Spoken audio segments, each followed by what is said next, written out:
Good morning. Good morning. Happy Sunday. Welcome to Hobby Evolution. What a fun day yesterday. First sip of coffee on a Sunday morning. I'm wearing the Badger red game today, second round for the Badgers. Hopefully this W stands for win. I do have Wisconsin in the Final Four, so got to pull for the Badgers. Now I did have one of the games. We've got 25 brackets in the Hobby Evolution Bragging Rights Bracket Challenge. Jenny, what's up? Good morning, Jenny. The only person that has Wisconsin winning it all. So I hope Jenny wins the bracket challenge by having the Badgers win it all.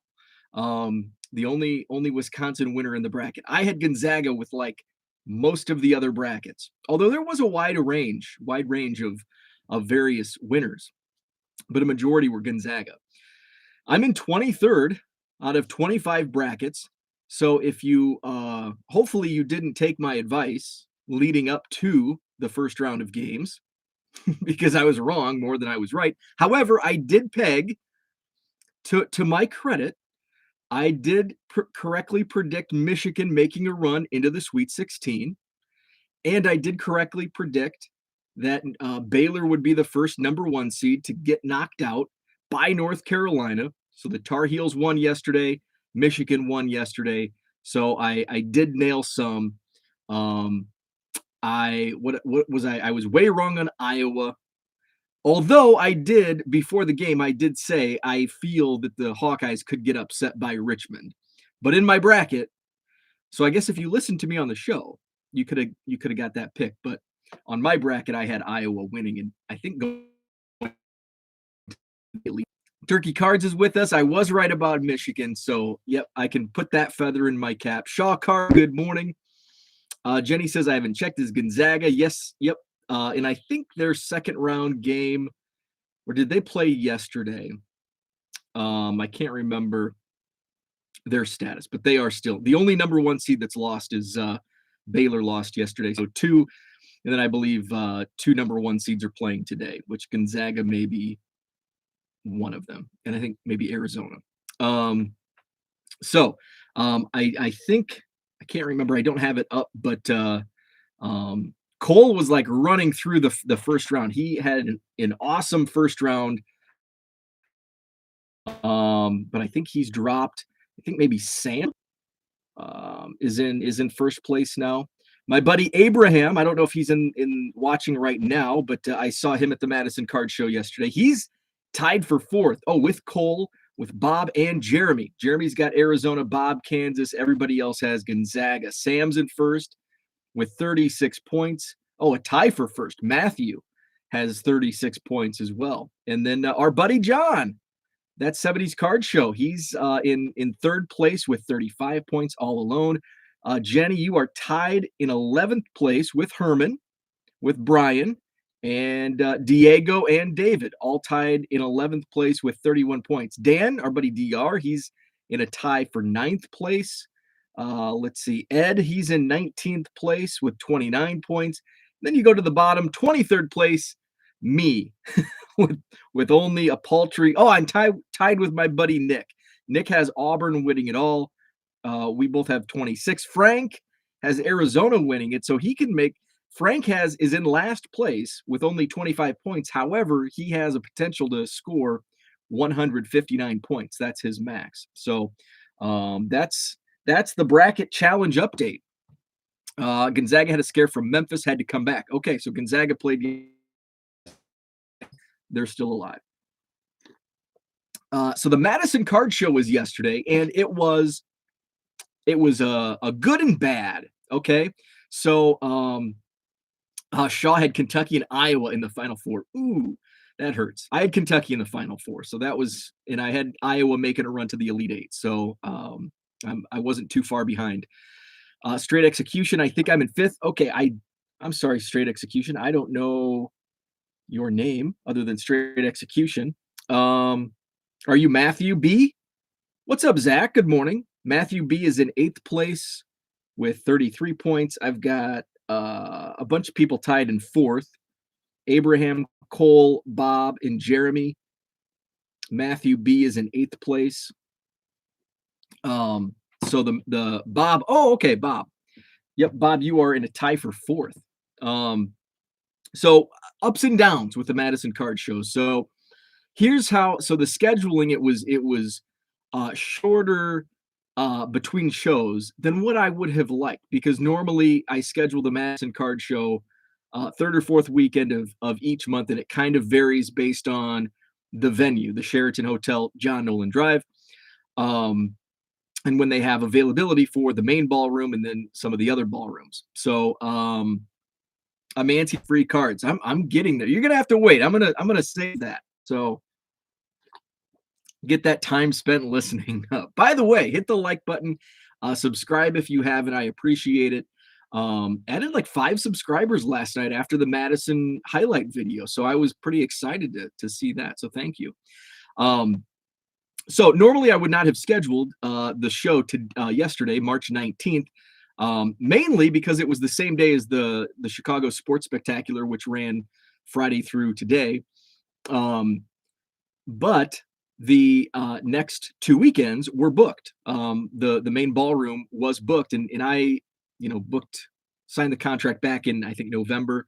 Um, so hopefully I'll get ahead and maybe do it September, October of this year for 2023, just so I can, have a better, a better pick. I had most of my, there were, I think, 2 or 3 months where it was dicey getting the weekends that I wanted. So March and November, which unfortunately both run up against the Chicago Sports Spectacular, but I have no other choice, because I would rather run against the Chicago Sports Spectacular than my friend shows, Tony in Oak Creek and John and Mike in Rockford. So I'm not going to run up against them. So I did lose 6 to 8 of my regular dealers, but I had 9 first-time vendors. So that was awesome, and I think I only had one no-show. Um, so and reached out. They apologized for not letting me know, which is, I don't like that when people, I have to reach out to them an hour into the show, like, hey, where are you? Well, I'm sick. It's like, okay, you can respond to me now, but you couldn't respond to me last night. Anyway, I digress. So, um, so full room ended up, so even with the one no show, and I had a couple cancels last week, I overbooked and I overlooked one like early booking, somebody that reached out to me before last month's show. So they showed up, and fortunately, the person that no showed, um, there was an open table. Actually, no. So one vendor had 2 tables booked and texted me yesterday morning and said, "Hey, I only need one." It's like, oh, okay. So it worked out because one of the guys I had in the hallway, I had 2 singles in the hallway, and I'm like, okay, I'm gonna move, whoever comes first gets moved into the main ballroom. And it just so happened the first guy that showed up was friends with the guy on the other side. So it worked out perfectly that they were able to sit next to each other. And then so when I removed his name tag, there was, it was an empty name tag, and I had 2 guys walking around. I said, "Hey, are you setting up?" And they're, yeah, told me their name. I'm like, "Oh, I don't have you on the list." So he showed me the text, and sure enough, my bad.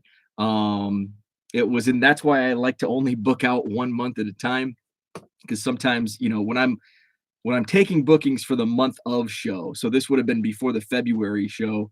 I'm working on February, and I don't have the spreadsheet made up, and it's easier. I'm gonna have to be a little more proactive with setting up future months schedules. But I also don't like scheduling far out, because people forget. But me and the people looking. So I only like to do one month at a time. Now the regulars who have been coming and continue to come, set up on a regular basis, I pretty much pencil them in. But it's some of the people that are either spotty or first timers. So anyway, so fortunately, moving, one of the dealers inside. Okay, yep, sorry, my bad. You're here. And then I had one empty table. I think I ended up having 81 tables total. And maybe, I think with the musical chairs, musical tables, Excuse me, I think it ended up being back down to 80. So the hallway was more full than it was the last 2 months. I think I did the hallway the first time in January. The crowd was down, which I didn't think. So up until a week ago, I was like dreading the March show. I didn't want to put too much into promotions and advertising, which is kind of.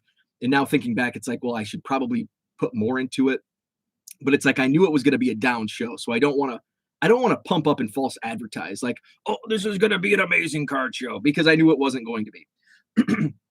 But I do think April 30th will be. I'm going to mute for a second because my throat is.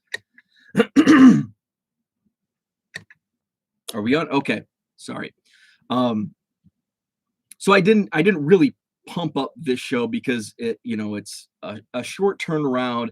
I knew a lot of my regulars were going to be in Chicago. I knew a lot of regular buyers would be in Chicago, but Chicago's expensive. I mean, we're sitting at $4 a gallon in gas here on the Wisconsin side. It's a little more in Illinois with their gas tax.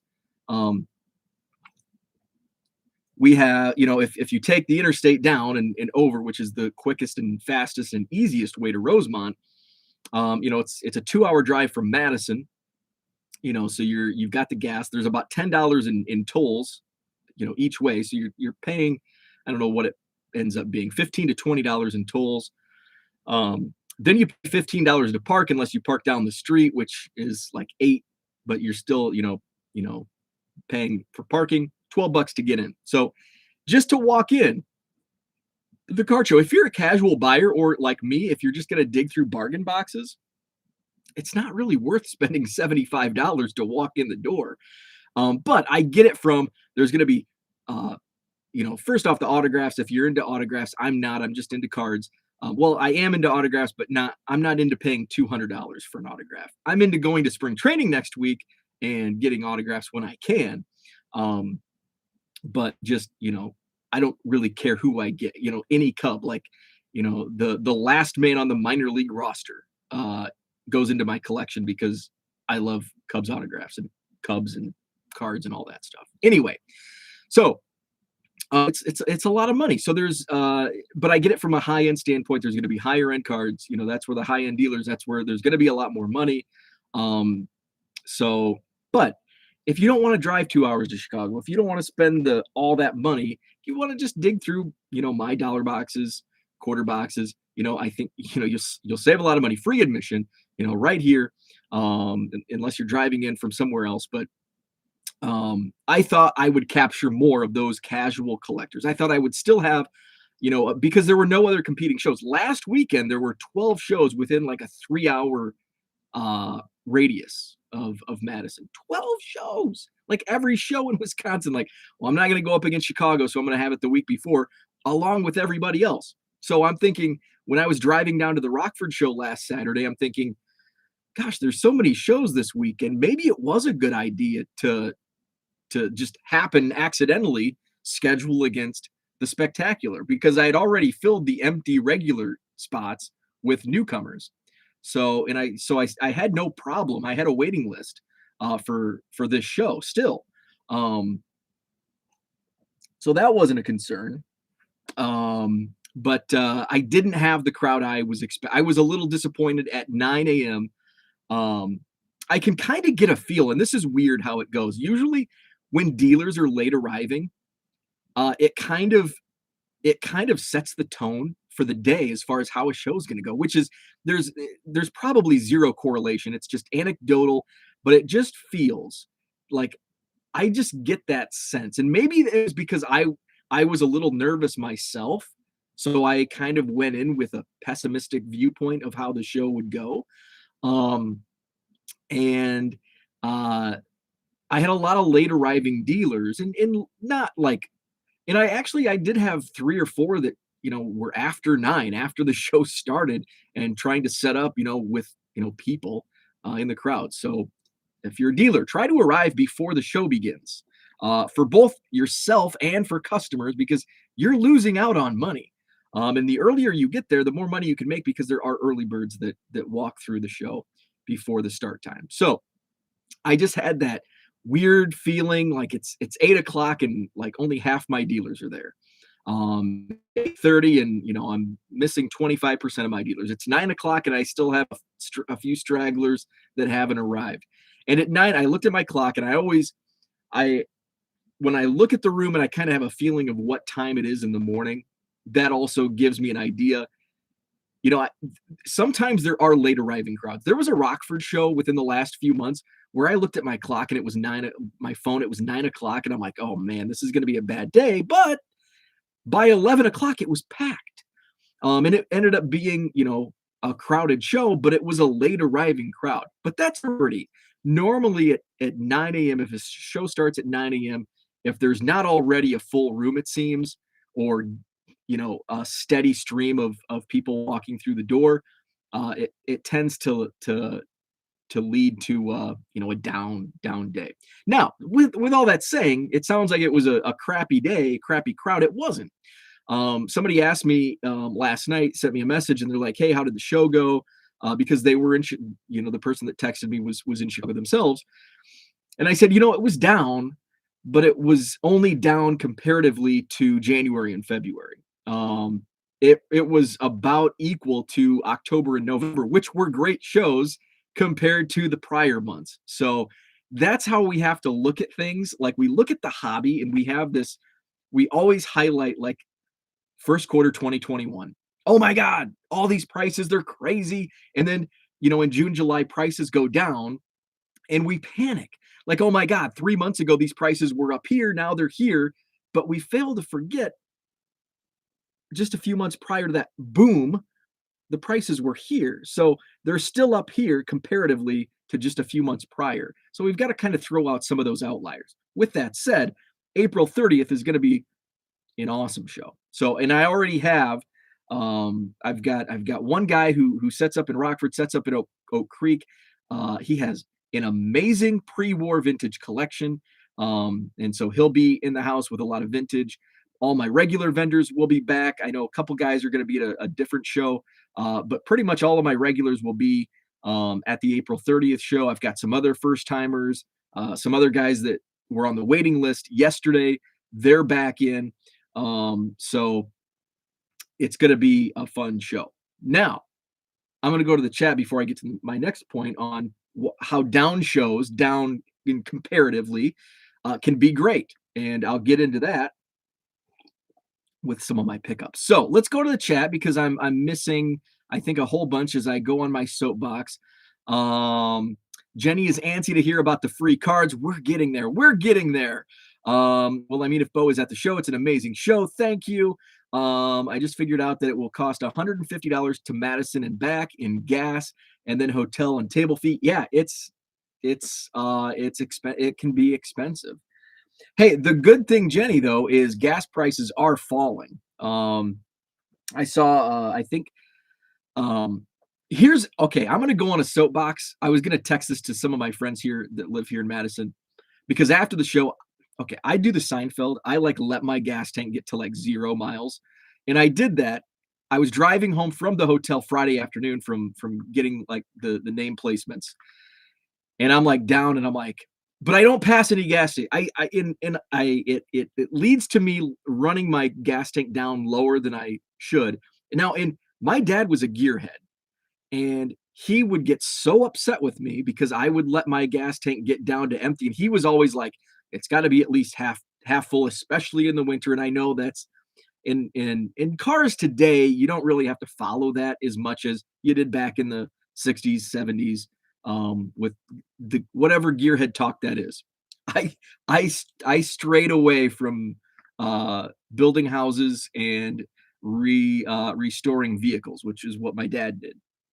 And I tended to go the sports route and follow sports and baseball cards. Anyway, I digress. Gas stations in Madison. It sucks. They're so hard to find. Like you would think in a large city, there's like a gas station on every corner, and there's not.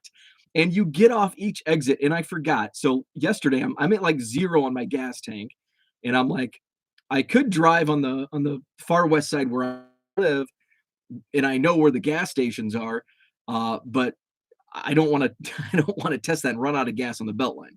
So I jump off the Park Street exit, and I remember I've done this before.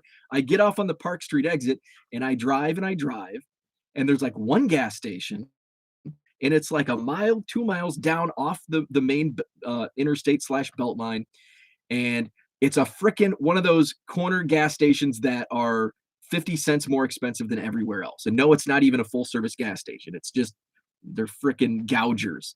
So it was like 405, where all of the other gas stations are like 370. So these bad words. So I'm like, you know what? I'm gonna put in like 2 gallons. And I know, and here's and I'm going against my own grain of thought, because it's like you'll drive out of your way, and actually I wouldn't be driving out of my way, but to save like what 30 cents a gallon, that's you're I'd be spending, if I filled my tank up as opposed to driving to the next gas station, I'm spending like an extra 3 or 4 bucks. It all adds up, but it's about principle. And I don't want to spend money with gougers. So I ended up putting like, I don't know, 5 gallons in. It got me to like 80 miles left on my tank. So uh, the next time I pass a gas station here in the next, well, I'm going to have to before Tuesday, because I'll probably need the gas to get to the airport because it's on the other side of town. But anyway, the freaking gas station set up here in Madison, Wisconsin sucks. Like it's hard to find, like there's not like on every route, and the kind of the main thoroughfare that I live off of, like goes into town. You have to jump off, you have to take lefts. I hate taking left-hand turns. And it's just, there's no easy way to get to a gas station anywhere, at least on the west side and along the Beltline. So that's my soapbox on gas stations in Madison, Wisconsin. But Jenny, the gas prices are going down. Somebody actually, I saw a post this morning on the Next Door app. They took a picture of one of the gas stations, like 359, which is really good. And actually, that was the gas. I looked and I'm like, oh, hey, that gas station's not far from me. So maybe I'll go there. That's 70s Card Show. What's up, John? Good morning, all. It's a Nolan Ryan sort day over here. Very fun. Jenny was thinking of you. I'm flipping the script on my PC. Going to go for Shaq Favre, Jordan Pippen Rodman, and scratch the rest for now. A little pivot by Jenny. I thought John would say, well, not vintage, but retired players can't get hurt. Bo, even Ted Williams didn't get hits every time up to the plate. Hey, I like that. I like that. Oh, and I'm going to share a story before I'm going to share a story about that, because when I got home, my wife shared something fun. Jenny asked, are you really quitting the Twins with the recent signing? How about that? Carlos Correa to the Twins, Chris Bryant to the Rockies. It feels like bizarro world in baseball. Like, did anybody have Carlos Correa to the Twins or Chris Bryant to the Rockies? And if you did, you're probably lying. Nobody saw that. That was wild. Just signed on. Can't wait to watch the first half. Good morning, all. What's up, DR? Jenny says, absolutely. I can't support a team that wants a cheater. Oh, yeah, the Correa, the cheater. I was okay. I wanted the Cubs to sign Carlos Correa despite a good friend of mine who lives in Colorado. He's all excited about Chris Bryant. We've been texting back and forth about free agency. And he's on Jenny's side. Like, he didn't want the Cubs to sign Carlos Correa because he's a cheater. And I'm like, I can forgive. Like, I think he's an a-hole. Him and Altuve, like, just the way, not the actual, like, how they went about cheating, which is bad in itself, but how they reacted in the media. They just came off as pricks, and I didn't like that. But I'll forgive. I mean, they're banging on a trash can, and it wasn't against the Yankees, so I can forgive that. Cheating against the Yankees, we can forgive. Or was it was it the ALCS against the Yankees? I can't remember. Anyway, Zach says, Bo, keep in mind the Badger game ran late. People got slow starts, and including me. I went to sleep at halftime, and I guess I hadn't talked about this because I didn't do a show yesterday. The Badger game, I was pissed because the Badger game didn't start till like 9:30, which is usually when I go to bed. So it's like 99 times out of 100, I will go to bed before my wife, because my wife stays up late working usually. And Friday night, she's like, well, I'm getting ready for bed. And I'm like, the Badger game like hadn't even tipped yet. And I'm like, well, I'm gonna stay up and watch as much as I can. Hopefully, it's a runaway, so I can go to bed comfortable that Wisconsin is gonna win, which I did not. I stayed up until halftime, and I watched most of halftime, and then finally, it's like they went to another commercial break, and it's like I cannot take this anymore. I've got to go to bed. I'm gonna be up at 4:30. So it was like after 11, I think, when the second half started. Um, so that was the first thing I did when I woke up 4:30 Saturday morning was check my phone. How did the Badgers do? How is my day going to start? Fortunately, the Badgers won, and I wasn't upset to before I even got out of bed. So I think people did get slow starts. Bo wants his show to be that Wander rookie, never drips. Respect. There you go. I've got a Wander rookie story also coming up on today's show. Mike, what is up? Great to see you yesterday. Good morning. I'll be there. I'll also probably run into Mike in Arizona next week for spring training. Pizza only will be $1.95 at the gas station. Your dad grew up paying 31 cents a gallon. That's very true. He did. And he probably went through a lot because he loved hot rods and cars that got probably 4 miles to the gallon. You're going to burn out your filter if you run it too low. Costco is the only place I feel like a winner with a gas pump in my hand. We've actually here in Madison, Costco is the cheapest. Woodman's, which is a large grocery store, they have a gas station. They are usually right on line with Costco gas, and kind of a hidden gem, but it's way out of my way, and I rarely drive past it unless I'm going to the Target like near downtown. It's an Asian market / gas station. And it's like an authentic Asian market. If you like mochi, I was on a mochi kick because one of our favorite sushi place gave us a wedding gift because that's when you know when you're a regular customer at a restaurant when they give you wedding gifts and free desserts and birthday cards. So they gave us a housewarming gift. They gave us some sake for our housewarming gift.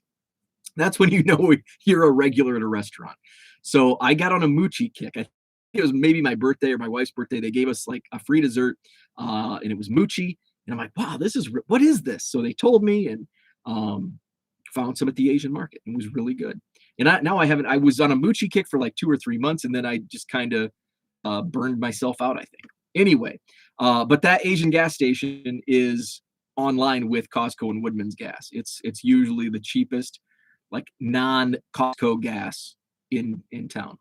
Cooter says, listen to your father and keep your tank full. It matters to new cars as well.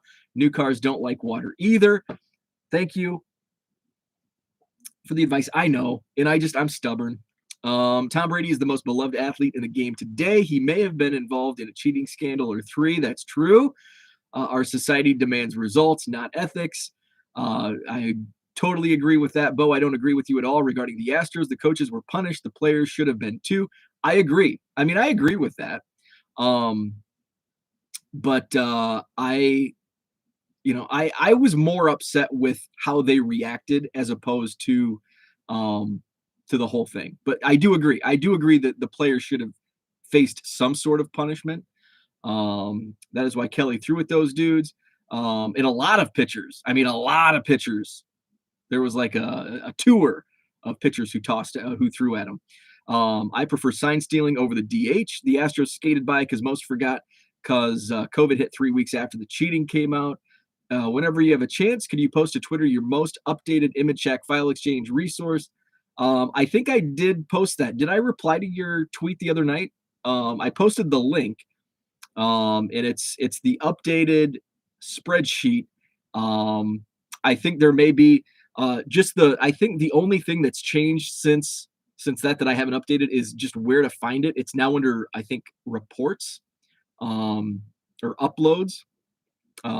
So that's where it's at. So follow that link. I'm pretty sure I tweeted that link. And that's how you can do it. On that note, who's going to recruit me to their team? I need a new team. Brady needs to go home. Same with these cheaters. I love Tom Brady. You know how many young guns would love to come to the big leagues across all sports that won't cheat. So, where was I headed to breakfast? I will listen later about free cards. Peace. All right. See you, Zach. So there was something in here that reminded me. There was a wander, which I can get to.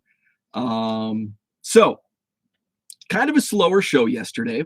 But that also leads to some good pickups. So, speaking of, I tweet too much. Hey, I know the feeling.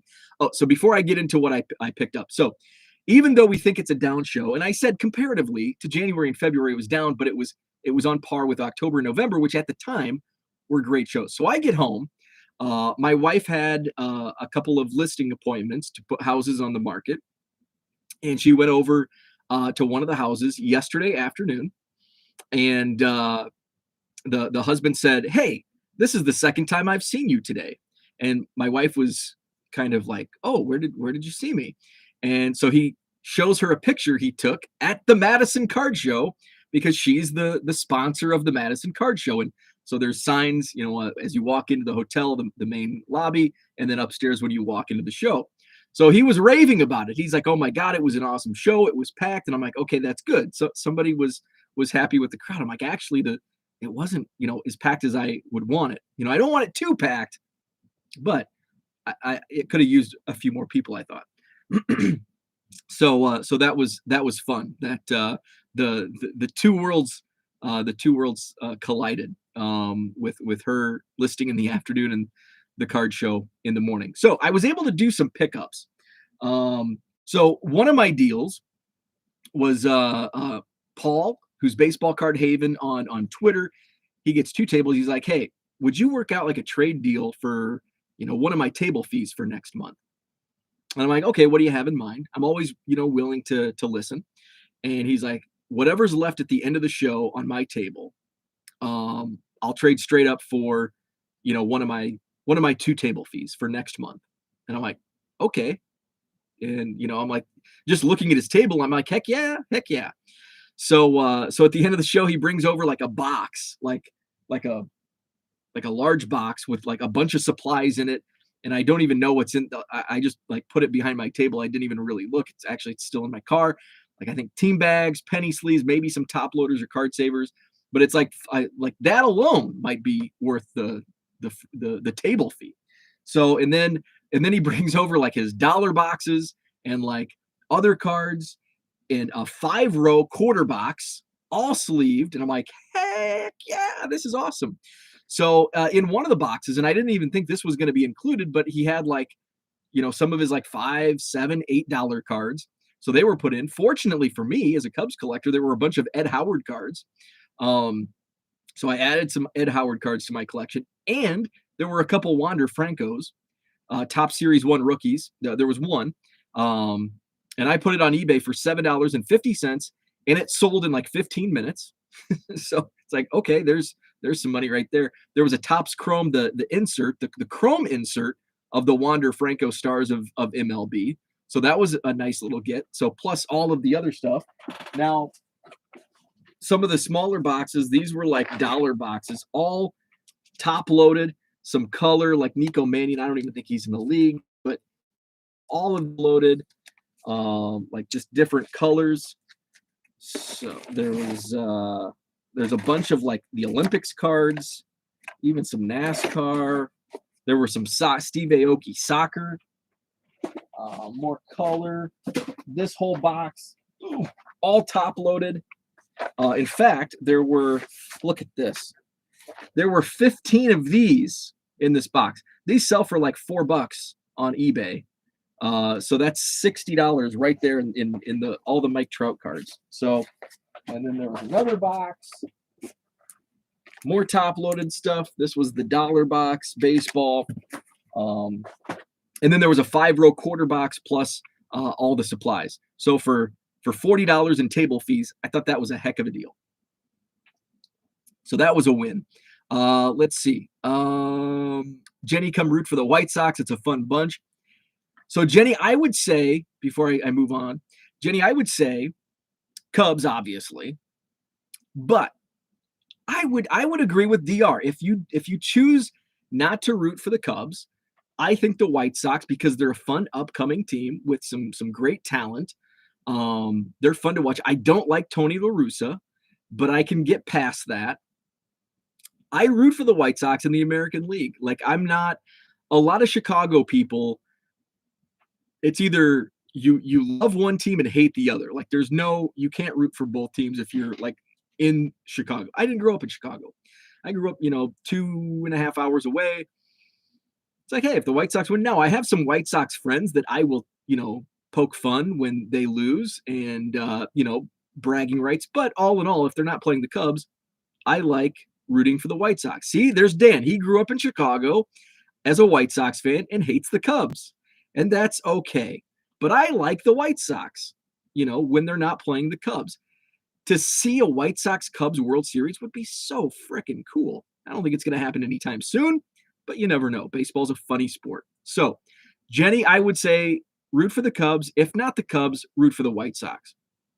What is up, Dan, by the way? Shaka's Closet, he agrees with the White Sox. Cooter says jump on the Cardinals wagon. Bo would love that. If there were, I would tell you to root for every team before the Cardinals. I would disown you. I would disown you. No, I wouldn't. I wouldn't do that. I think I have some Cardinal fan listeners, but I hate the Cardinals. Like when Dan says the Cubs suck, that's me and the Cardinals. Like I can't root for the Cardinals in any capacity. If the Yankees were winning every World Series and it was the Yankees, Cardinals in the World Series, I would root for the Yankees. The downfall of society is people choosing teams. I was given my teams at birth. That's funny. I was lucky to be born in a city with 4 teams. I was basically born into Chicago teams, but I don't follow, like I couldn't care less about hockey. I guess I root for the Blackhawks. I'm not a fan of any hockey team because I just don't follow hockey. Basketball, NBA, I was a Bulls fan early on in my childhood, and then I became a Shaq fan, so I rooted for the Orlando Magic. I was a Magic fan. And I actually followed the Magic through most of the 90s. Then Shaq left, and, that team blew up, and then it was just – then I stopped watching the NBA, really. And then I went back to the Bulls. They made a playoff run, so I jumped on the bandwagon. I tried to jump on the Milwaukee Bucks bandwagon actually before the bandwagon really started, like when I moved to Wisconsin back in 2014. Giannis was a rookie or second year, and they had Jabari Parker, which I thought would turn into what Giannis has turned into. I never was able to get into the NBA. Even when the Bucks made their playoff run, I just couldn't get into it. Like, I'm like, I'll watch the next year. If they make the conference finals, I'll watch. And it's like, I didn't watch any games. Okay, if they make the NBA finals, I'll definitely watch. I have one Bucks hoodie, Milwaukee Bucks hoodie. I don't have any Bulls gear. But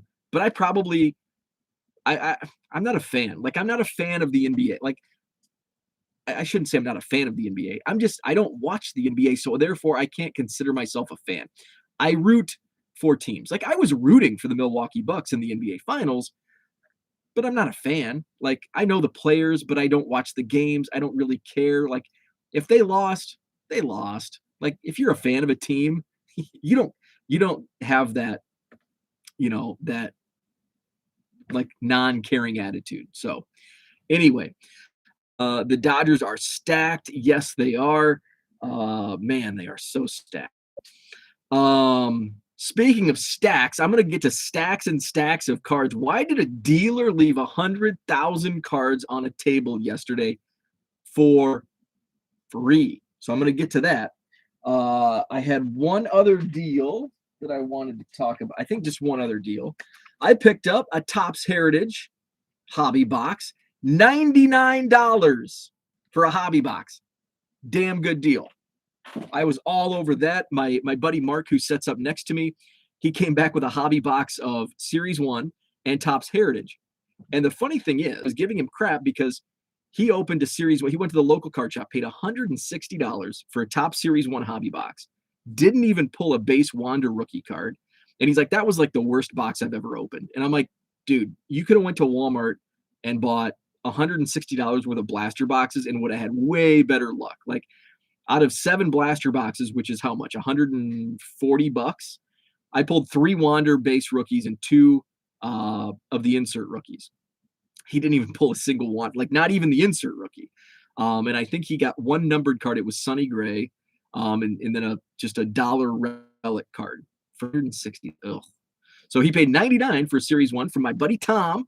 Real Breaks. If you've heard of them, they're one of the best breakers out there. My favorite. Personally, I think they're the best.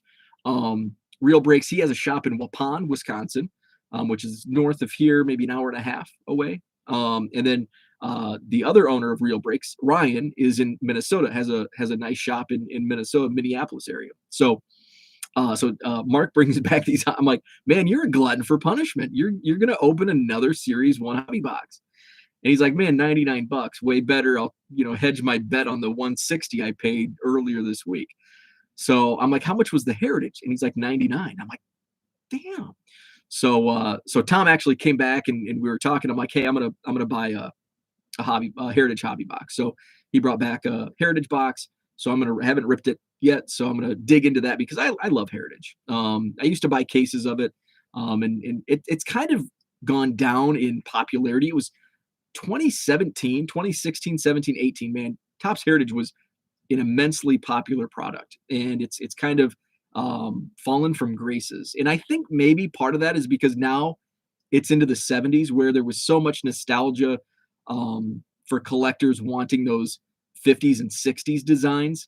And then once the 70s hit, man, the market just fell flat on Topps Heritage. And it probably correlates right to when it turned from 69 to 70, because those 67, 68, 69 designs were immensely popular.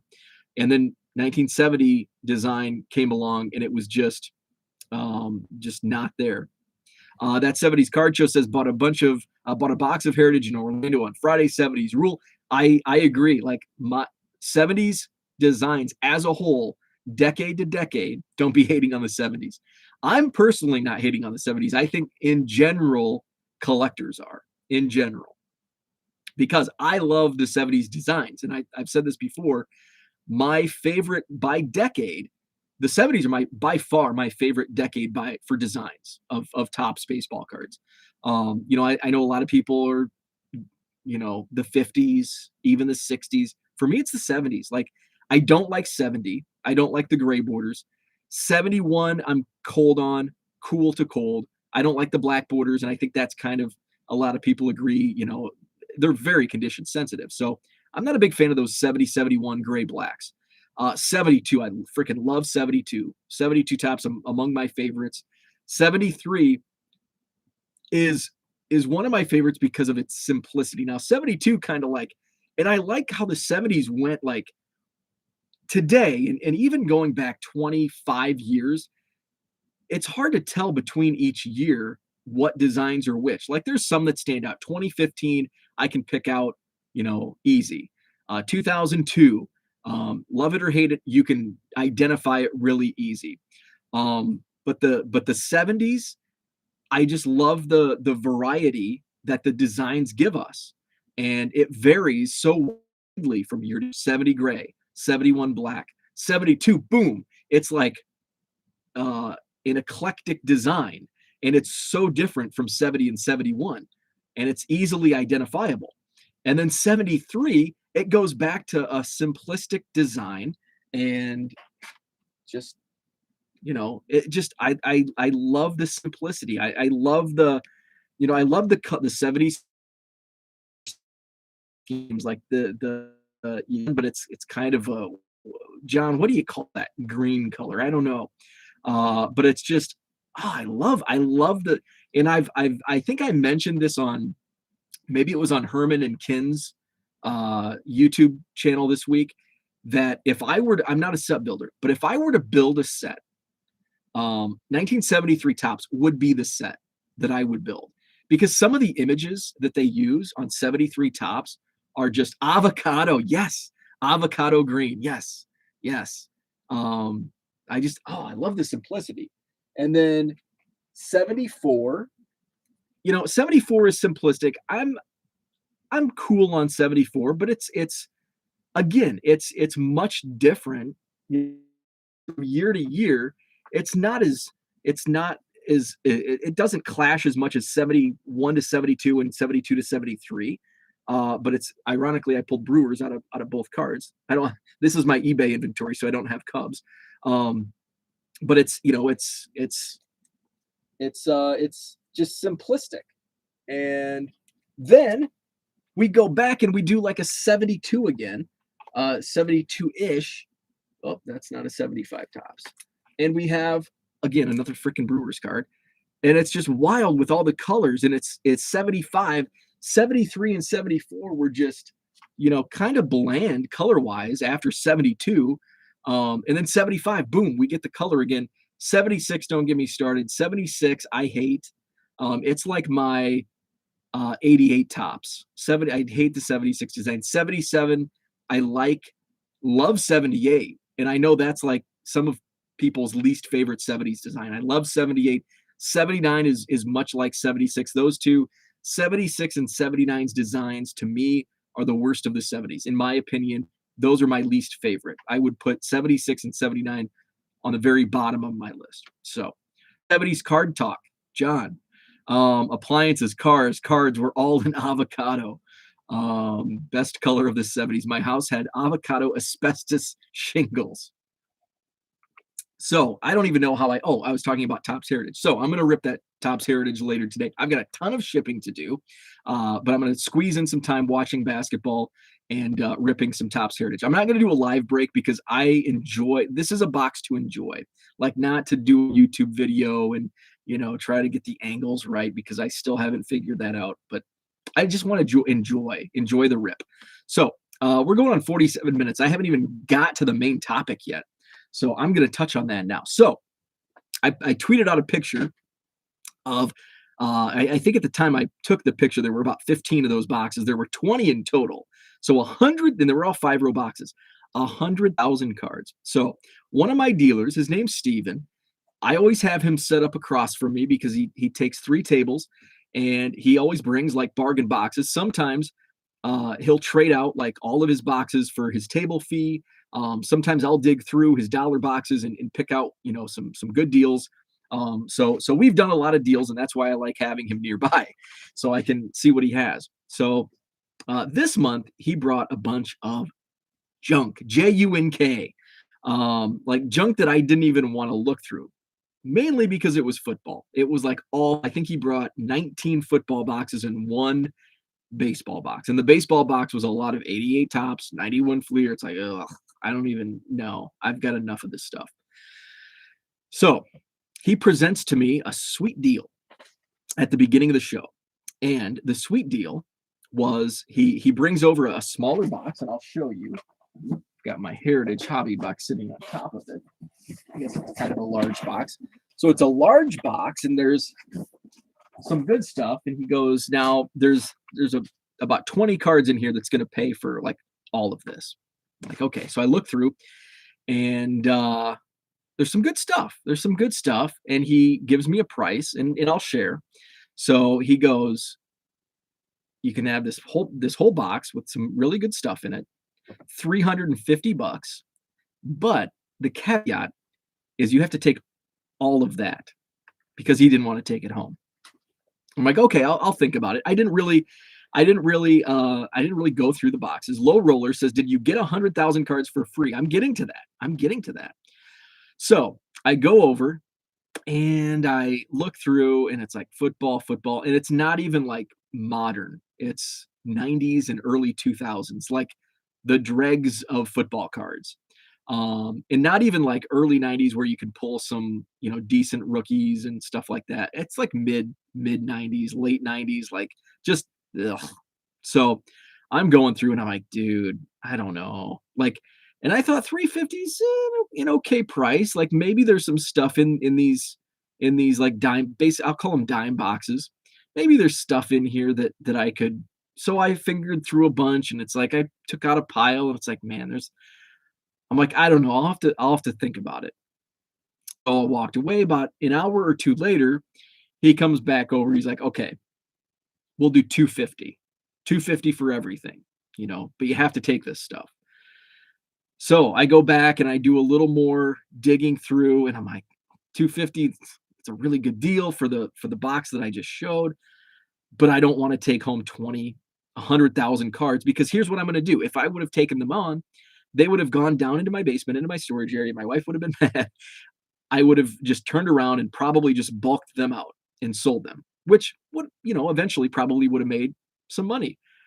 But I don't want to hassle with carrying down 20 monster boxes and then carrying back up when somebody decides to buy them, whenever that may be. So I'm like, ugh, I don't know. I just can't do it. So the end of the show comes around, and he's like, "So you're not interested?" I'm like, I have no interest in taking on this stuff. Like, there's nothing in here.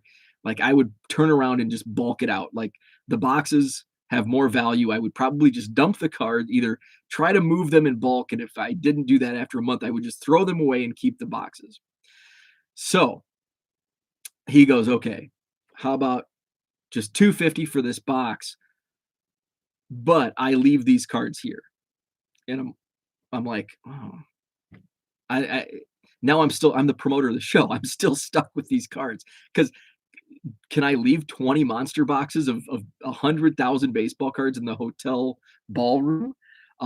They might be a little upset with me, because now it's now they have to throw them away or do whatever with them." So I'm like, I don't know, because I'm still going to be stuck with them. So he said, "Well, can I just," and there's about, maybe only a half an hour left of the show, because this is like toward the end of the show. He goes, "Well, can I just write free on them?" And I'm like, "Yes, yes, let's do that. Write free and do it now," because there's still some customers in here. And I did my best sales job to go around. I'm like, "Hey, there's free cards here." I had a couple people were digging through and just taking, cherry picking, taking some cards out. I had one dealer take 2 boxes. Another dealer took 1 box. I think I was down to like 15. Somebody else came over, took a box home. So down to like 15 boxes. I think 14 by the time we were the last men standing. So there's 14 boxes left. One of my dealers, there's 2 dealers left, me and 2 other dealers packing up. And one of the guys, I'm like, "Hey, do you want to take all this stuff? It's free." And he's like, "Really?" So he's like, "I'll go downstairs, I'll get a cart, come back up." And he didn't. And it's like a half an hour later. I'm like, "Man, where's Quentin? I need Quentin to save me here." And Quentin never came back. So now it's just me and another dealer. And now I have to figure out what I'm gonna do. And so, like, it's either Jeremiah, the other dealer, takes them, or I grab a cart, go find a dumpster, and dump all the cards in the dumpster and take the boxes. Now, in the meantime, I am like, I'm going through, like, as people are packing up, I'm like pulling, and I pulled like a stack of like 100 cards maybe. There were some Brett Favre's, Barry Sanders, Emmett Smith, Troy Aikman, some of the mid '90s stars still in there. So I pulled like 100. There was some cool, like, Fleer throwbacks with Jim McMahon in the fridge. So I pulled out, like, I'm like, McMahon and Perry sell well on eBay. So I'm like, I can put these on eBay for a couple bucks and they'll move. So like, that's my exit plan for 100,000 cards. 100,000 cards.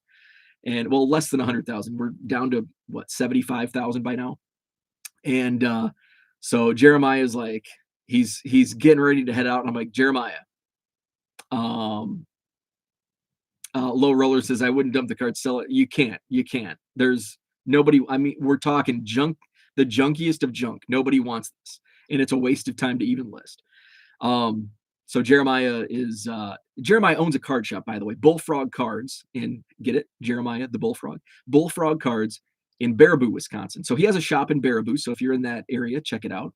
And he's like, "Actually, my landlord was, wanting me to rent another space in the building, and I was thinking about doing like a bargain box room so people could come in and sit, and I'll put a TV in there and put tables and chairs, and people can sort through, bargain boxes. So this will give me some," he's like, I got a whole bunch of this stuff already, but this will just give me more inventory. Um, so Low Roller. So I'm getting, so he had, these were dime cards. He had these out for 10 cents a piece. So less than your 25 cents. And nobody even stopped at his table. Like a few people. I don't think he sold a single card. 10 cents a piece. I don't think a single card sold at 10 cents a piece. So those strategies were not going to work. Baraboo, home of the circus. That's right. So Jeremiah loaded up all 14 that were left of the junky boxes with there were some stars. So what I did was I put the cherry picked cards. I spent 30, 45 minutes digging through, picking the stars out that I could find. And I just put them straight into my 25-cent boxes. I'll pull some and put on eBay because I know some will sell. A lot of them were penny sleeved. And I'm thinking, man, there's some good value just in the box and penny sleeves. But here's the thing. You have to pull those cards out of the penny sleeves. So it's like, I don't want to waste my time doing that either. Had it been a different day, maybe I would have considered this, but I'm leaving for a week on Tuesday morning. And I've got some good stuff that I picked up yesterday that I'm going to go through. I've got enough inventory that I don't need to deal with some of this stuff. So that's the story of why a dealer gave away 100,000 cards, and they were all. And I think I shared this earlier. They were all football. There was one baseball box, and he did actually. I will say, so they were 10 cents per card, or you could buy the whole box for like $20, 5-row box. And one person did buy, and I think the person bought a baseball box. So he sold one of the boxes. So I think he may have brought 20 or 19, 20, I don't know. But anyway, that's the story. And no, I did not bring them home, much to the delight of my wife and my sanity for not having to deal with all of those cards. And I got what I wanted. I ended up paying $200 for the box. Oh, I'm burying the lead. So what did I get? Oh, what did I get? So the main reason I wanted these cards, this box, was gotta find all the good stuff. And if you see the thumbnail, you already know because I put them on top. So these were the main cards, and there's some others in there I won't go digging through, but there was an Aaron Judge Bowman's Best rookie numbered to 99. And then there are a bunch of variations, rookie variations of both Aaron Judge and Cody Bellinger. Now, some of these Bellingers were selling for $40 each, and there's a whole bunch of them. The Judge, I think, was in $20, $30 range. But there's 1, 2, 3, 4, 5, 6, 7, 8, 9, 10, 11, 12, 13, 14, 15, 16, 17, 18. There's about 25 of the rookies and variations of Cody Bellinger and Aaron Judge. Some of them sell for upwards of $40, some 25, 30. So I'll make the money back, the $200 back on this stack of cards. A lot of the other stuff, now most of this stuff's top loaded, but a lot of the stuff, like some random stuff that I'll be able to sell. Michael Jordan. This is an early Miguel Cabrera numbered to 50.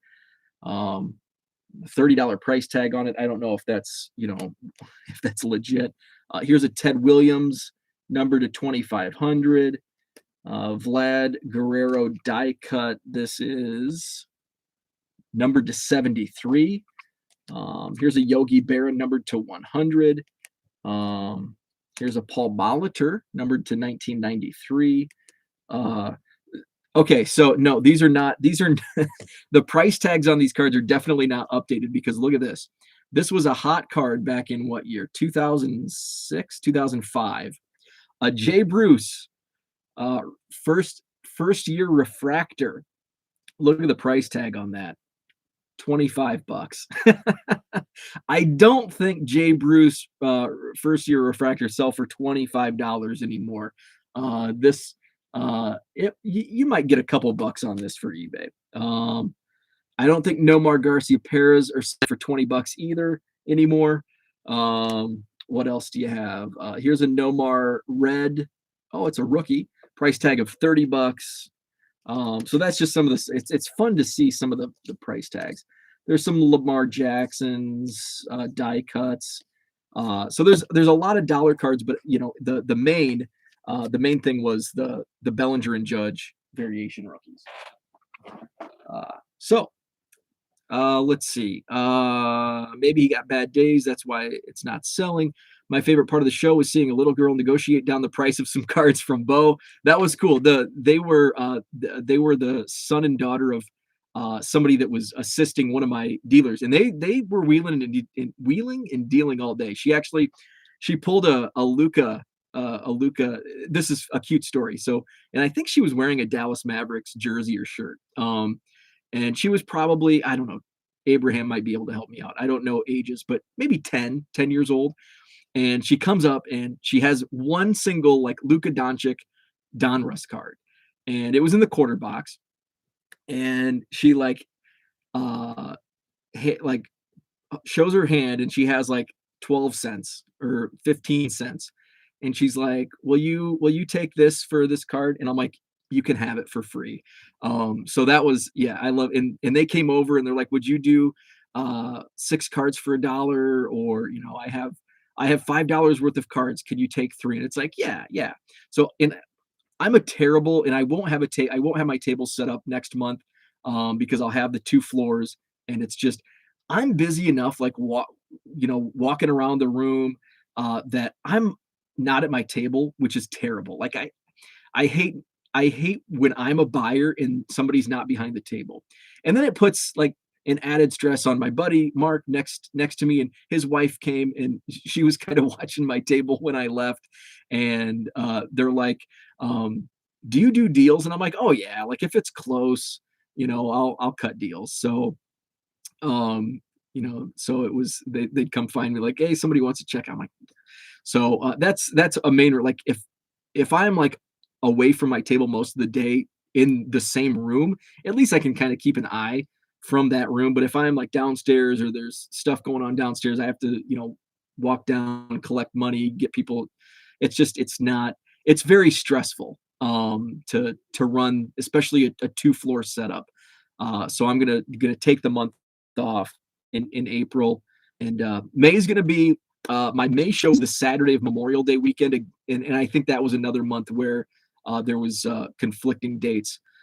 So I know I actually lose one of my regulars is in a band and they're playing Bratfest, which is right across the street at the Alliant Energy Center. And so he's like, oh man, my band's playing at Bratfest right across the street, so I can't set up next or in May.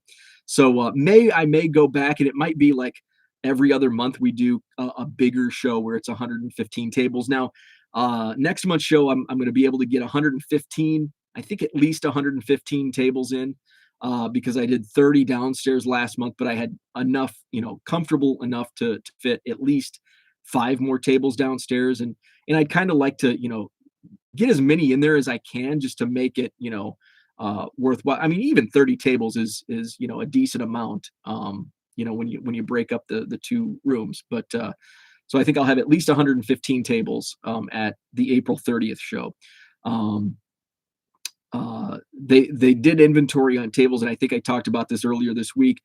They do have enough tables to do all three ballrooms because there's two on the main floor and one upstairs. So the room I used last month and that I'll use again next month is can fit up to, I think 40 tables is the design that they gave me initially, but they said they ran out of tables, but they did inventory and they have extras, so they may have had to use them for another event. I don't know. So yeah, I think I can get at least 115, probably 120, because between the mezzanine and the main ballroom, we can do 80 upstairs.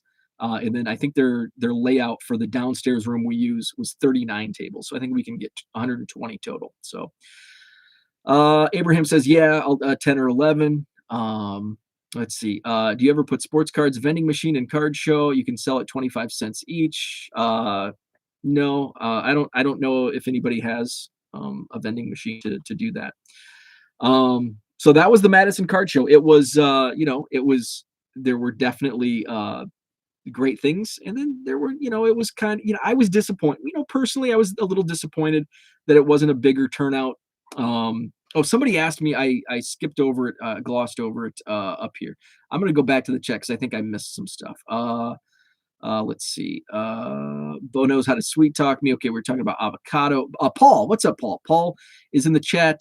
Thanks for jumping in. Did the Chicago show pull too many dealers and the guys on reserve just not the best quality? There was just way too much supply of dime boxes, not enough showcases. So there were a lot of. So I lost 6 to 8 regular vendors to Chicago. Two of them are showcase dealers.